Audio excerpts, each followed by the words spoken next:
நேர்களே, இப்போ இந்த சீஸ் பயிர் விவகாரத்தில் பலவேறு பொது கேள்விகள் எழும்பியிருக்கிறது. எல்லை மீறி தாக்குதல் நடத்துவது தொடர்கிறது. 236 பேர் இந்த 11 நாளில் இருக்கிறார்கள். இந்த பொது கேள்விகளை குறித்து சர்வதேச ஆய்வாளர்கள் எழுப்புகிற கேள்வி என்னென்னா, இந்த யூஎன் யார் இந்த பீஸ் கீப்பிங் ஃபோர்ஸினுடைய தலைமை பொறுப்பை ஏற்று அதை வழிநடத்துவது. பாயிண்ட் நம்பர் 1, பீஸ் கீப்பிங் ஃபோர்ஸில் யூஎன் செக்யூரிட்டி கவுன்சிலுடைய படைகள் அதில் இணையுமா, எந்த மாதிரியான ஒரு சட்டங்கள் பின்பற்றப்படும், பலஸ்தீன ஃபோர்ஸ் இங்கே யாரை அவர்கள் தேர்ந்தெடுக்கப் போகிறார்கள், அது மட்டும் இல்லாமல் ஐடிஎஃப் ஹமாஸ் இந்த விவகாரத்தில் டிஸ்ஆர்ம் என்கின்ற அந்த நடைமுறைகள் பின்பற்றப்படுமா? இந்த கேள்விகளுக்கு நமக்கு முதலில் பதில் தெரிய வேணும் என சர்வதேசத்திலிருந்து ஏராளமானவர்கள் பேசிக்கொண்டிருக்கிறார்கள். கிட்டத்தட்ட 1000க்கு மேற்பட்ட பலஸ்தீன நோயாளிகள், குழந்தைகள், மெனி ஆஃப் தம் சில்ட்ரன் அடிப்படை மருத்துவம் இல்லாமல் தொடர்ந்து சிரமத்தை அனுபவித்துக் கொண்டிருக்கிறார்கள். ரஃபா எல்லை க்ளோஸ் செய்திருப்பதால் மருத்துவம் நிறுத்தப்பட்டிருக்கிறது.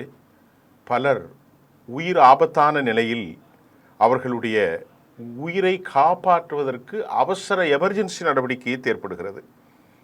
தற்போது வரை 15,000க்கு மேற்பட்ட நோயாளிகளில் அபாய கட்டத்தில் இருப்பதாகவும் 15,000ல் 4,000க்கு மேற்பட்ட குழந்தைகளும் அடங்குவார்கள் என்பதையும் நாம் இங்கே பார்க்க வேண்டும். அவர்கள் உடனடியாக லைஃப் சேவிங் கேர், அதாவது காசாவை விட்டு அவர்கள் வெளியேற வேண்டும். காசாவில் எந்த ஒரு வசதியும் இல்லை, ஒரு சிறிய மாத்திரை கூட இல்லை, ஒரு பேராசிட்டமால், ஒரு ஆன்டிபயாட்டிக் கூட இல்லை. அவர்கள் லைஃப் சேவிங் கேர் உடனடியாக செல்ல வேண்டும். பல மாதங்களாக ரஃபா கேட் க்ளோஸ் ஆகி இருக்கிறதுனால் பார்டரில் இருந்து எல்லாம் வருவது வேண்டுமென்றே டெலிபரேட்டாக ஒரு அப்டக்கில் புட்டட் அதை ஏற்படுத்தியிருக்கிறார்கள். அது மட்டும் இல்லாமல் இந்த நடவடிக்கைகள் குறித்து உடனடியாக பேச்சுவார்த்தை நடத்த வேண்டும் என துருக்கியினுடைய வெளிவகாரத்துறை அமைச்சர் ஹக்கன் பதானி நேற்று முஸ்லிம் நாடுகளுக்கு வேண்டுகோள் விடுத்திருக்கிறார்.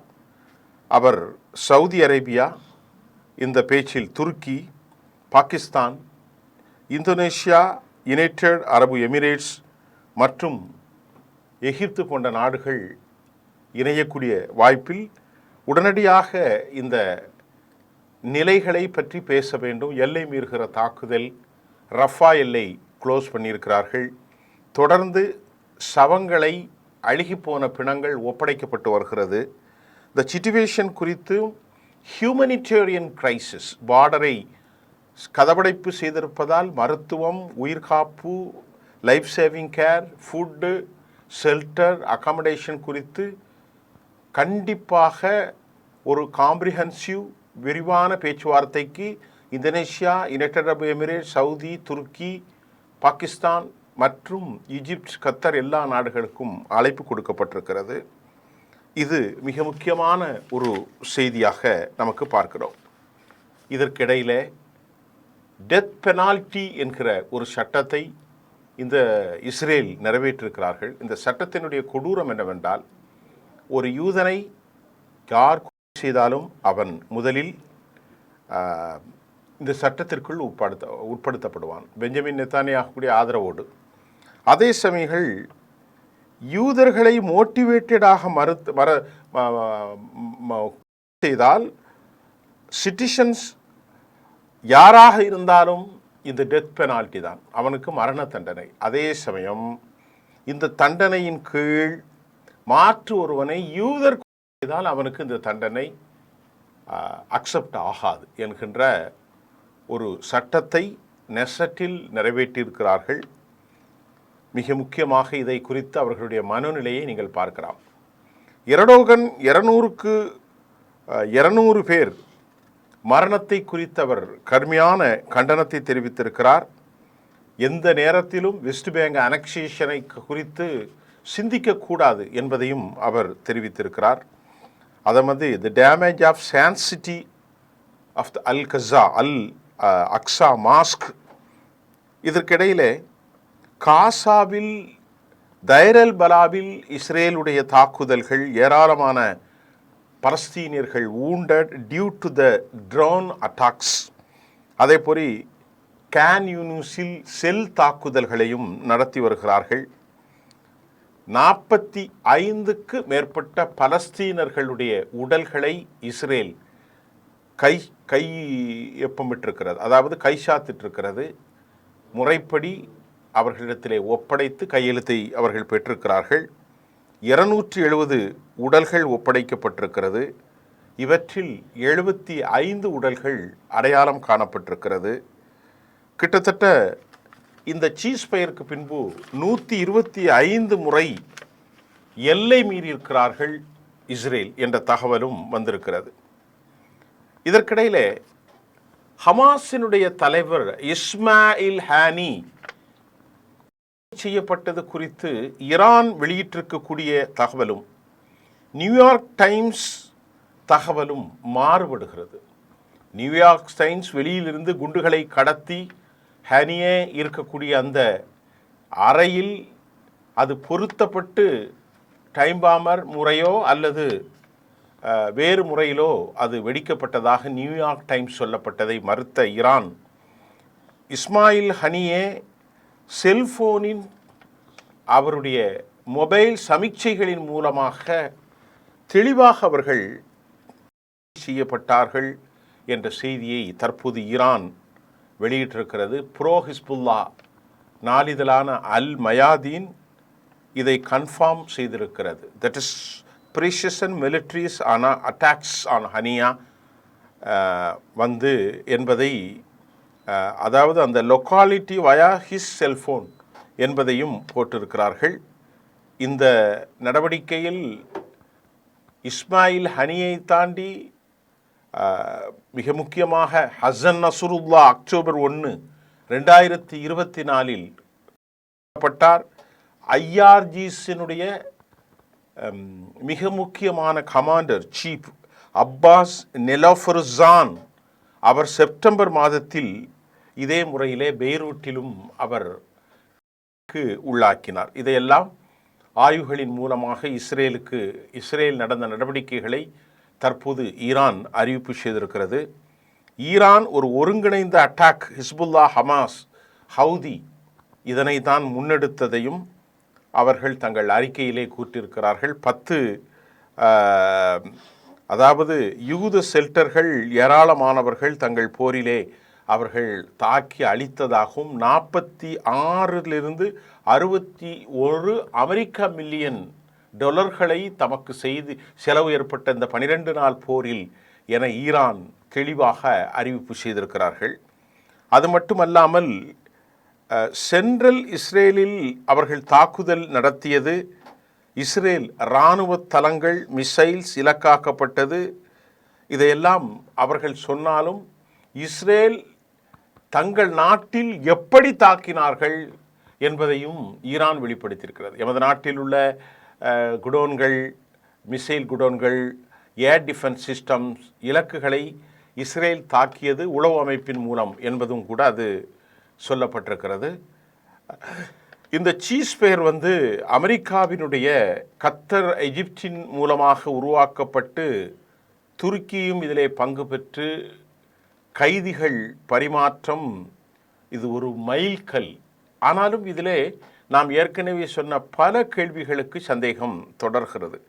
பிணைத்த கைதிகளுடைய ஒப்படைக்கப்பட்டாலும் அமெரிக்கா ஒரு ப்ரோ இஸ்ரேலி என்பதையும் ஈரான் முழுமையாக குற்றஞ்சாட்டியிருக்கிறது. அமெரிக்க அதிபர் டொனால்ட் ட்ரம்ப் மிக முக்கியமாக நேற்று முன்தினம் பேட்டி கொடுத்தார் அமெரிக்காவினுடைய தொலைக்காட்சிக்கு.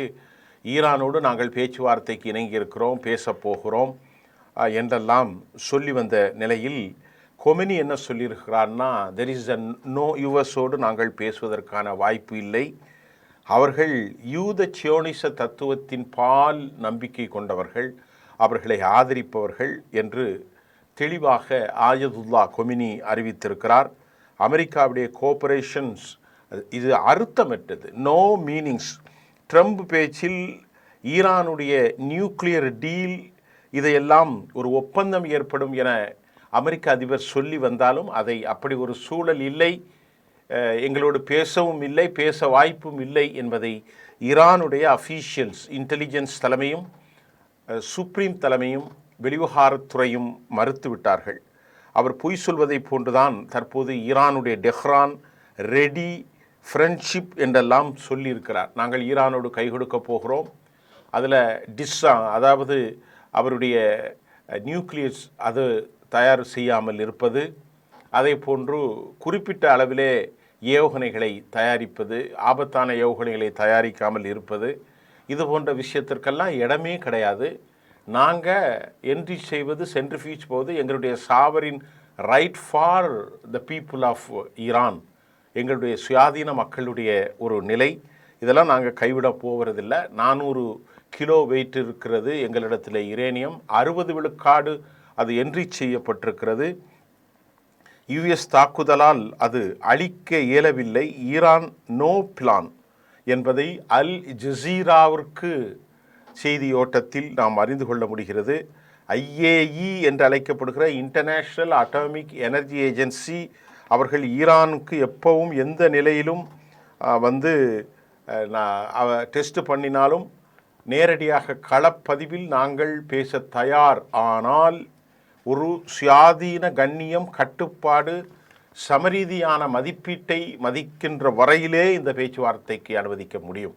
மற்றபடி அவர் சொல்கிற மாதிரி எல்லாம் ஒன்றும் இல்லை, எங்களிடத்தில் அவர்கள் பேசவும் இல்லை, நாங்கள் ஆயுதத்தை குறைக்கப் போவதும் இல்லை, அணு ஆயுதத்தை நாங்கள் தயார் செய்கிறோம். 2 it is a purpose for 2, ஒன்று எலக்ட்ரிசிட்டி, மற்றொன்று மெடிசின், இந்த 2க்கு தான் செய்ய போகிறோம் என்று சொல்லியிருக்கிறார்கள்.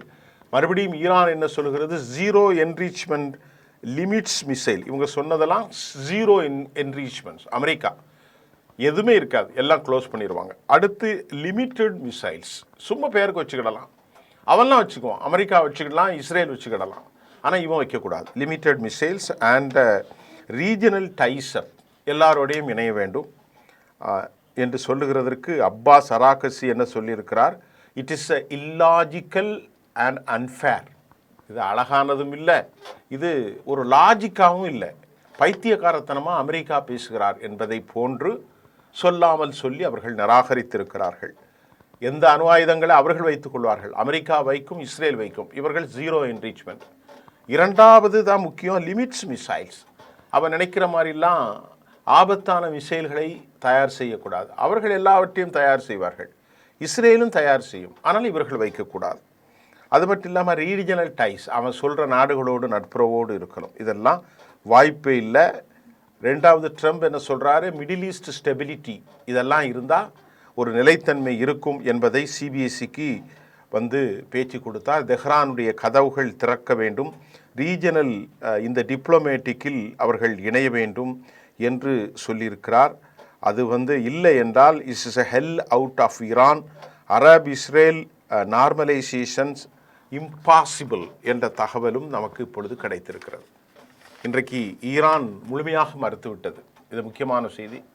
ஆயிரக்கணக்கான பேர் உடல் ஆபத்தான நிலையில் அவருடைய உயிரை காப்பாற்ற குழந்தைகள் போராடி கொண்டிருக்கிறார்கள். முஸ்லீம் நாடுகள் கூட்டமைப்பை உடனடியாக கூட்ட வேண்டும் என துருக்கி வேண்டுகோள் விடுத்திருக்கிறது. மீண்டும் தாக்குதல்களை கூட நடத்தி கொண்டிருக்கிறார்கள். தற்போதைய நிலை இப்படி இருக்கிறது. சர்வதேச ஆய்வாளர்கள் தலைமை தேர்ப்பது யார், இதை வழிநடத்துவது யார், யுஎன் பீஸ் கீப்பிங் ஃபோர்ஸ் இதில் இணையுமா, பலஸ்தீனத்தினுடைய ஃபோர்ஸ் யாரை அவர்கள் தேர்ந்தெடுக்கப் போகிறார்கள், ஐடிஎஃப், ஹமாஸ், ஆயுத மௌனிப்பு எல்லாம் கேள்விகள் எழுந்த நிலையில் இந்த போர் நிலை எப்படி முடியும் என்பதை நாம் பொறுத்திருந்து பார்ப்போம். மீண்டும் நாளை சந்திப்போம்.